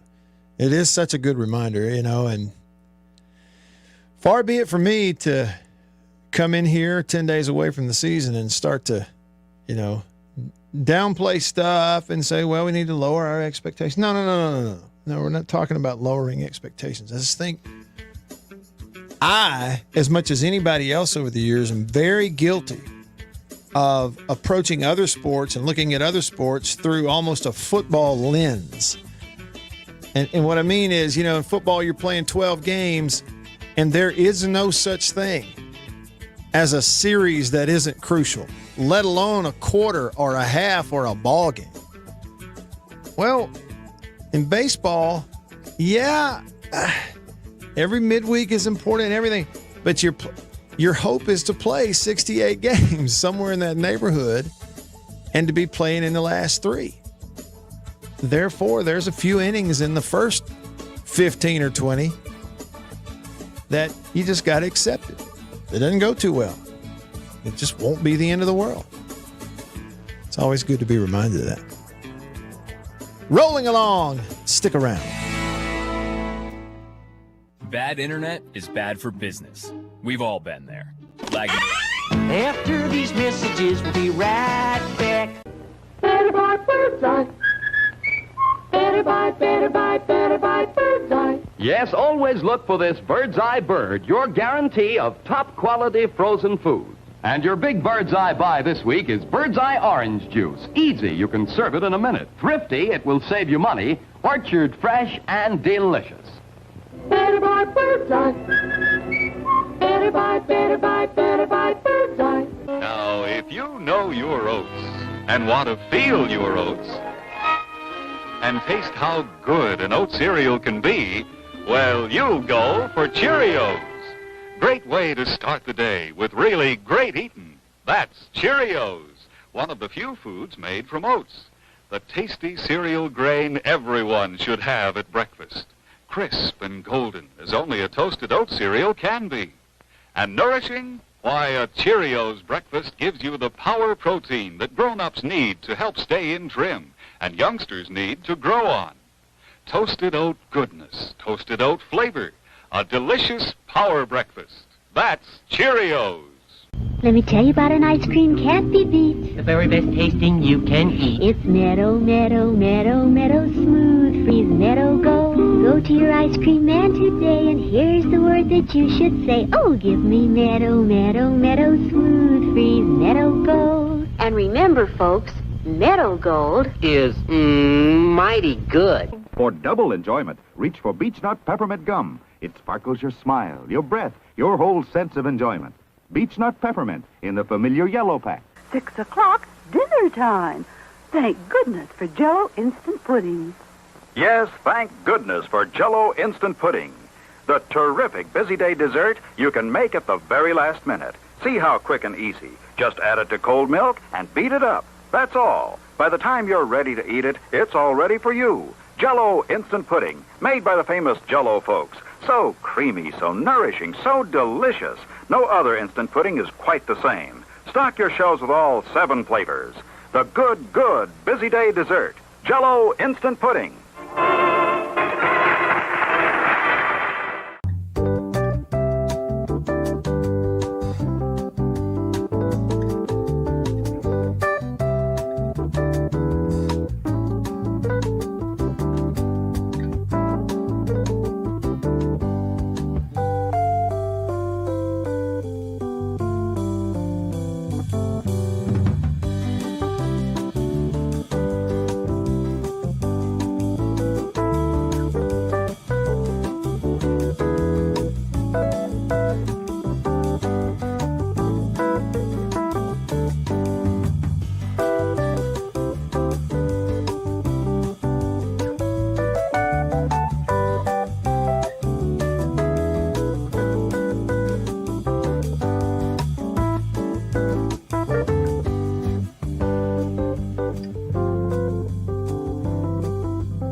knocking them out of the park for great sports talk. I'm talking way back. It's the Matt Wyatt Show on 105.9 The Zone.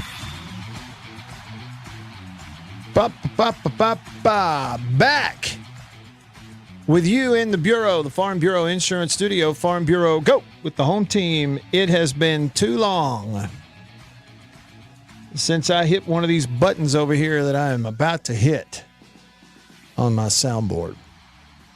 Just stay tuned. I'm Matt in the Bureau, the Farm Bureau Insurance Studio. Farm Bureau, go with the home team. They are your home team, your hometown heroes, your local Farm Bureau insurance agents. Y'all know Kobe, who listens to the show. He got to tweeting me a little bit ago and alerted me to something that gives me a good reason to hit this. That would be the JSU Sonic Boom live in your living room or in your automobile. Roll down the windows. Reach up to the radio. Turn it up to 11. Ride around and see if you turn any heads. Hey!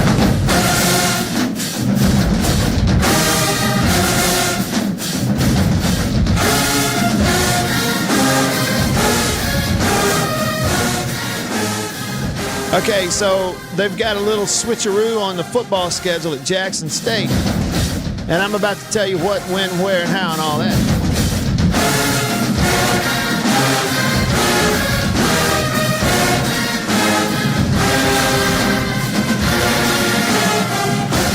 All right, so Kobe, he tweeted me earlier and he said, man, this has got to be a topic today. He's looking at Jackson State's football schedule, which has been released for 2022, and there is a change. And y'all may have heard a little bit about it. I know I did too, and I'm not super duper familiar with the details as to why. I just know that this game where they would go to the Liberty Bowl in Memphis and play against, who was it? They play against Tennessee State, right, in the Heritage Classic. You know, the Eddie George team, and they play in the Heritage Classic up there in the Liberty Bowl. I guess it did every year, right? And not doing it anymore. Off the schedule. It ain't on there. And have added Grambling as a non-division conference game. Okay, so it's a non-division, according to Kobe on Twitter, as a non-division but SWAC conference game. But they added Lane College for homecoming onto the schedule. So in other words, like if I were to summarize everything I just rambled through, they moved the Heritage game at Liberty Bowl Stadium off the schedule, not on the Jackson State schedule, and have added a regular season game with Grambling and have added Lane College from where they're from Tennessee, not too far from here, just across the Tennessee line up there in, where are they? Well, is it Jackson, Tennessee? It's just across the Tennessee line up there north of Corinth, excuse me. And they've added Lane in there on October the 1st as a homecoming game. So no Heritage Classic, no trip to the Liberty Bowl. Now, there's a regular season game with Alabama A&M, and I guess that one would have already been on the schedule. And just like you would expect, the season finale is against Alcorn State. This coming year in 2022, it'll be hosted by Alcorn State in Lorman. But yeah, so a little bit of a schedule shakeup. And I don't know, there had to be some sort of super duper motivation to take, or to just basically walk away from the game at Liberty Bowl Stadium up there, the Heritage game. But what could it be? Does anybody know? I don't know. So now it looks like this. Now the Jackson State football schedule, defending SWAC champs, led by Coach Prime. The season opener is going to be on a Sunday, September the 4th. Sunday, September the 4th. It'll be just like last year. They'll open it up at Hard Rock Stadium in Miami against Florida A&M. Last year it was a 7-6 ball game. Week 2, They are playing, and again, I don't know if this is some sort of classic game or what, but the schedule says they're going to go to Birmingham to Legion Field, but at Legion Field in Birmingham, they are playing the University of Arkansas Pine Bluff. I think they may be playing that game at that new stadium there. Well, you would think. I'm hearing that anyway, that they're going to play there at the new UAB stadium they built down. Okay. Well, then maybe this is just a typo then, and somebody filled in the wrong information. Maybe it's in Birmingham. It's just at the new stadium, which is on the other side of I-65. It's Purdy, too. That's a nice. Oh, it's nice. It's hey, a beautiful stadium. It's UAB's home stadium. Yeah, the home of the Blazers. Right, and they played the Alabama State Championship games there in high school this past year. It shares a parking lot with Topgolf. Yep, 45,000 capacity. Yeah, it's just right. See, and that's on the east side of I-65, and the old Legion Field's right there. That's where they're going to play that one. So okay. Well, this schedule says Legion Field, but that wouldn't make any sense for them to go play it at Legion Field anyway. Because nobody's going to be using it. Yeah. I mean, it's not going to be kept up. That's for sure. Okay, and then week 3, Jackson State comes back home, third week of September, for 3 straight home games. Saturday, September 17th, they're going to host Grambling at Veterans Memorial. TBA on these game times and stuff. We're still early here. Then the last weekend of September, they will host Mississippi Valley State at Veterans Memorial. Then the first week of October, October 1st, they'll host Lane College for homecoming. They'll score 100 points if they want to. Jackson State will in that game. Then the rest of October after homecoming is Saturday, October the 8th, the return trip to Montgomery, Alabama to play Alabama State. Last time they played over there 2 years ago, remember, it was a little, 2 seasons ago, it was a little iffy. The whole video board stuff after the game and everything with Coach Prime. Middle of October, Saturday, October 15th, they will travel to Daytona, Florida, take on Bethune-Cookman. Then they get an open date, third week of October.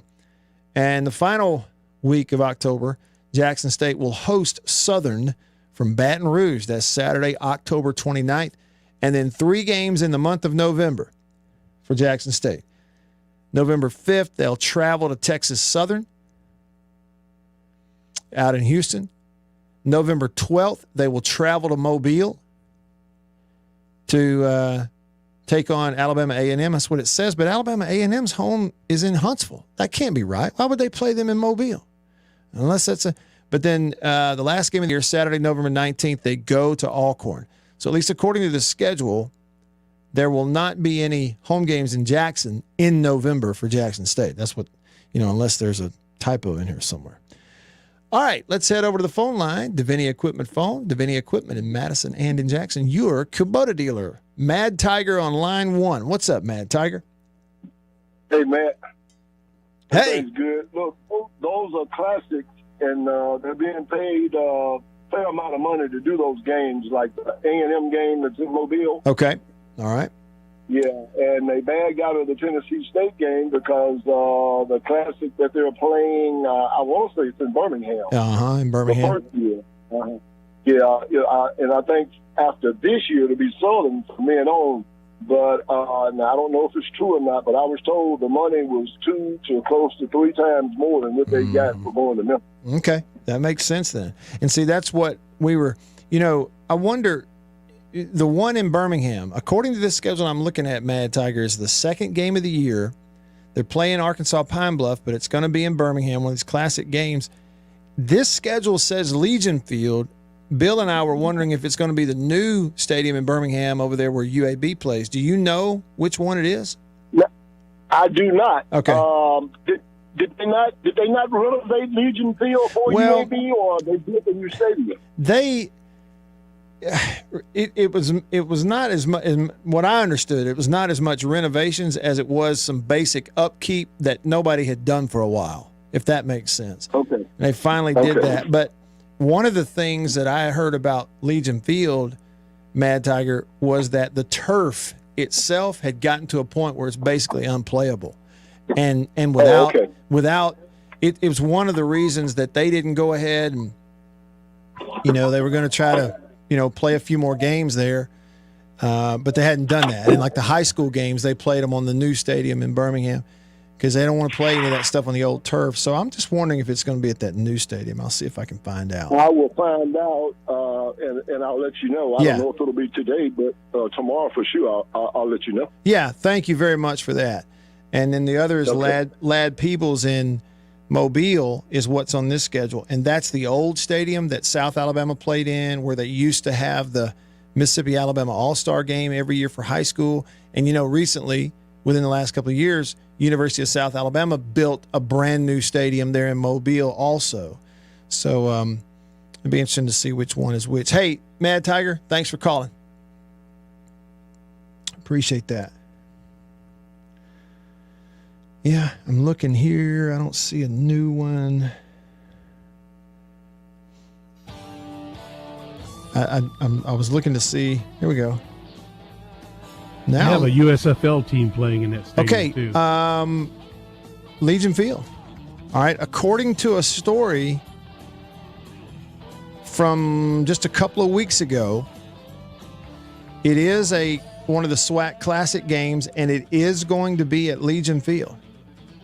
You think they use the brand new field, Well, and here's the thing about it: if they're going to use that for the USFL stuff. Yeah, the Birmingham Barons are playing there. Okay, well then I guarantee you they're putting new turf in it. I guarantee you it'll be a new turf surface, which is one of the big issues with it. I think the Barons is a baseball team. I can't think of it. Yeah, I don't remember. They're playing New Jersey Generals there, I know. Okay. USFL. Well, I bet you then it's gotten a little bit of a facelift and new turf, and that kind of opens it up to some college games. That's good. All right, y'all stick around. Now's the time to get a great deal on select Kubota compact tractors, rated #1 for reliability. After these messages, we'll be right back. For double enjoyment, reach for Beech Nut Peppermint Gum. It sparkles your smile, your breath, your whole sense of enjoyment. Beech Nut Peppermint in the familiar yellow pack. Jeans do come true. Blue Delta Jeans makes the best fitting, most comfortable jeans in the world. Let's dive in and see what we have here. Do what I did. Visit BlueDeltaJeans.com. Find your fit. Just for my listeners, enter discount code Matt Wyatt. Just answer the questions. BlueDeltaJeans.com. Answer the questions. Use this code. Use the code. You're going to get a discount. They are the most comfortable jeans I've ever worn.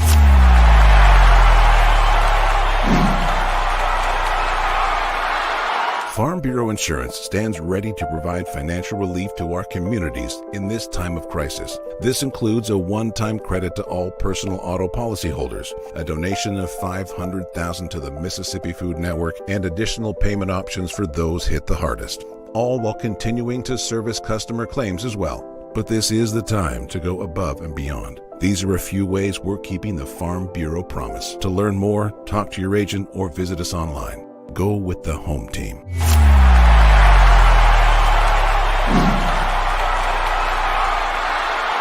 Hey, y'all, let me tell you a little bit about C Spire.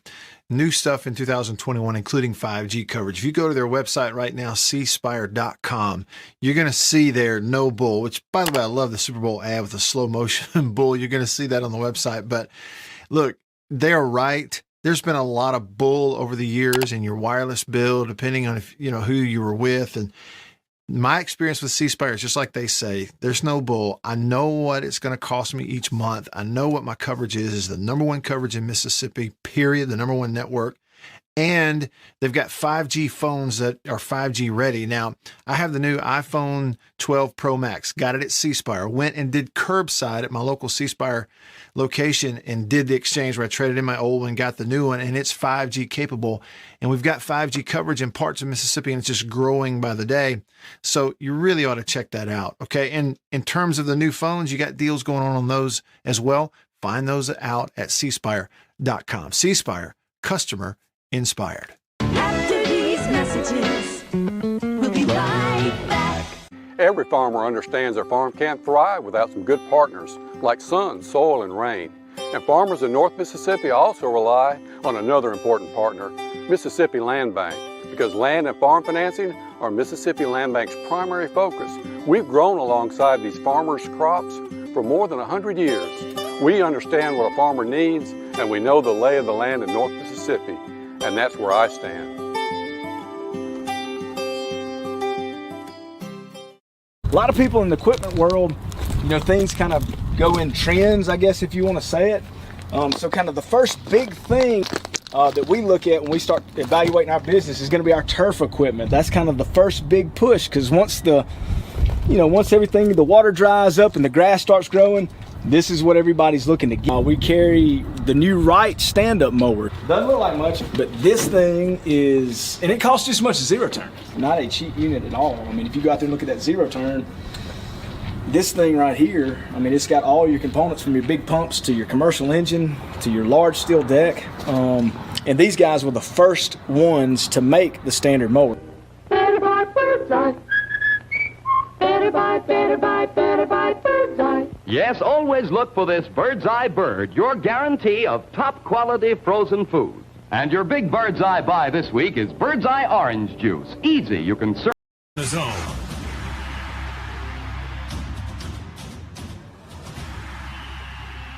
How was, you know how Facebook gives you these memories?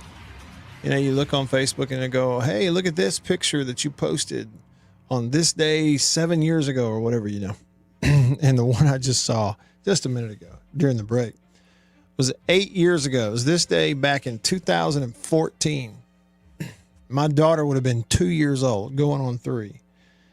And we went to one of these little birthday parties. It was at a church here in Tupelo, and had a whole room in the multi-purpose area, fellowship hall, if you will, of the church there, kids everywhere. And they had a magician, this guy who was a magician there, entertaining the kids. And I remember the guy was very good, and he'd given all the kids a little plastic, their own little magic wand and stuff. But the picture we took was he had these kids sitting out there, and they were paying attention to him doing his magic trick, and all of them were sitting there. But my daughter was the one on the edge who was not impressed at all. In the picture is the group of kids over there looking at the magician. He's going through his deal, and my daughter's over here to the side, laying on the floor, face down, arms out, legs out, holding that. She's got that little wand in her hand, and she's looking the opposite direction. The guy's behind her over there, 15 yards from her, and she's just over here she's sprawled out on the floor, just doesn't even know there's a magic trick about to happen. Doesn't care. She was the one she was over it completely. You didn't figure that stuff out. I know how you do that. You can't fool me. It's she was just not impressed. Anyway, it's a great picture. So I'll be sharing that one here pretty soon. Welcome back to the show. I'm Matt in the Bureau. I don't have today any television or Hollywood nuggets of information in the Wayback Machine to throw your way. I don't have any of those today. There were some American Bandstand nuggets for music acts and singers, songs and stuff, but I didn't recognize any of those, so I just skipped over them. But there was this over in the sports category today on the Wayback Machine, and I'm telling you, I don't think I've ever heard this before. I'm sure it's common knowledge, maybe, whatever. You all may realize this. I had no idea this ever happened. But it was on this day in 1983. February the 8th, 1983. One day after taking the job as director of sports promotions for the Claridge Hotel and Casino in Atlantic City, Mickey Mantle was ordered to sever his ties with Major League Baseball by Commissioner Bowie Kuhn, or Bowie Kuhn, however you pronounce it. Huh? Ed Bowie Kuhn. Bowie Kuhn. Bowie Kuhn.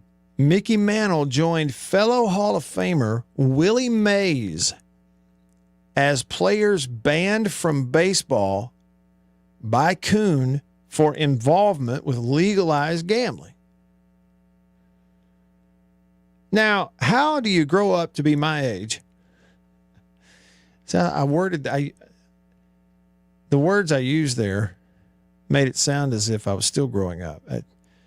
I'm grown. Okay. How do you get to be my age and you didn't know any of this? That Mickey Mantle at one point was banned from baseball because of his association with legalized gambling. And Willie Mays? I mean, what happened there? What was the outcome of this? Why did I not know this? Neither one of them were playing then, right? Right. They weren't playing. This is 1983. Yeah. So what's the deal? Okay, and I would assume that by 1983, they both were already in the Hall of Fame also. I'm sure, yeah. Right? Yeah. Let's just look it up real quick to be What, they thorough. can't go on and live their lives? What's this about? All right, Mickey Mantle's Hall of Fame induction. 1974. Okay, so he went into the Hall of Fame 9 years earlier in 1974. Okay, Willie Mays, I would bet that'd be about the same time, but I know they weren't in the same class. No. Willie Mays. When was 1979?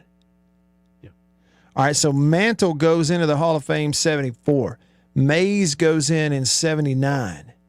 Or, yeah, elected to the Hall of Fame in 79.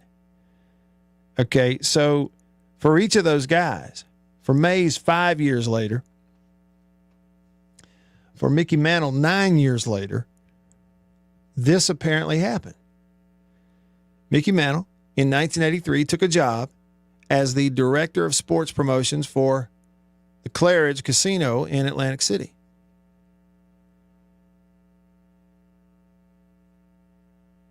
And baseball commissioner Bowie Kuhn ordered Mickey Mantle to sever his ties with Major League Baseball, joining Willie Mays as players banned from baseball by Bowie Kuhn for involvement with legalized gambling. So whatever happened to that? Did it just stay that way forever and I never knew it? Did it? I mean, that's what I'm saying. Like, was there never a reinstatement? How's this even possible? That all that happens and I never knew it. What was the outcome? I must know. Now, maybe even more famous than that, okay, on this day back in 1983, when they banned Mickey Mantle from baseball, even though he was done and in the Hall of Fame already. Maybe even more so than that. 3 years later, y'all will remember this, maybe the most amazing thing y'all have ever seen. You just don't remember. You don't realize it. 3 years after that, on this day in 1986, 5'7" Spud Webb of the Atlanta Hawks won the NBA Slam Dunk Contest. I remember that one. Remember? Oh, yeah. That was pretty good. Spud Webb. Spud won a dunk contest. Okay, so that was in 86. I would have been somewhere in the neighborhood of about 10 years old. So I was in like the third or fourth grade that year when it happened. Okay, so you have to think of it in these terms then. In subsequent years is when I really started growing as a kid. 5th grade, 6th grade, 7th grade, 8th grade. So I'd have been in the 8th grade just 3 or 4 years after Spud Webb won the dunk contest. And that was about the time that I grew to a point, and I was playing ball. It's constant. It's all at that point in my life, it's all baseball, basketball around the clock. And I'd finally grown to a point where I started thinking about dunking a basketball. I wanted to dunk. Okay. And every kid in about 1989, 1990 idolized who? Michael Jordan. Okay. And the NBA was humongous back then. And so you'd go to PE. Y'all know what I'm talking about in junior high. You go to PE or you're in the gym, and what's everybody trying to do? I'm trying to touch the rim. Who can run up there and jump high enough in the 8th grade to touch the rim? And I realize that now times are different in 2022. There's a lot of 8th graders who can dunk. Okay. Kids are bigger, stronger, faster. I saw a video the other day of a kid in Mississippi who's in the 6th grade and he runs up there and dunks it. Okay, but it was different back then. You know, and I do remember at one point, I actually started dunking, I think, when I was in the 9th grade, the very next year, which would have been about 90, 91 for me. Okay, but still, you're only about 5 years removed from Spud Webb having won the dunk contest. And I do remember thinking back then, man, Spud Webb is 5 feet 7 inches. And if he can dunk, I can dunk. I'm going to do it at some point. You watch the videos. I mean, here's the thing. Go find a person who's 5 feet 7 inches tall and stand next to him. And go stand up under a 10-foot regulation basketball goal and just look at it and try to figure it out. It's really not supposed to be possible. I'm still amazed that it happened. And then you watch the video and you'll be even more amazed. The guy was not limited in any way, could dunk any way he wanted to. 5 feet 7 inches tall. Little old bitty squirt. Athlete, man. And I will say, when I was in college, in my signing class at Mississippi State, signees in 1995, one of my teammates, same age, came in when I did. Chris Rainey. Y'all remember Chris? Chris won a state championship under Bobby Hall at Amory High School. Chris was an option quarterback at Amory, and he came to Mississippi State to be a running back. And Chris was only, I mean, I don't know what they listed him as, but I would say that he was only probably 5'9" at the most, maybe 5'10", but I may be giving him a couple of inches there. He was maybe 5'9". Okay. And we were in a gym one day just playing basketball, messing around, and he said something about, hey, Matt, I want you to throw this ball up there and bounce it, and I'm going to 360 dunk it. I said, no, you're not. He said, yes, I am. You watch. I said, there ain't no way.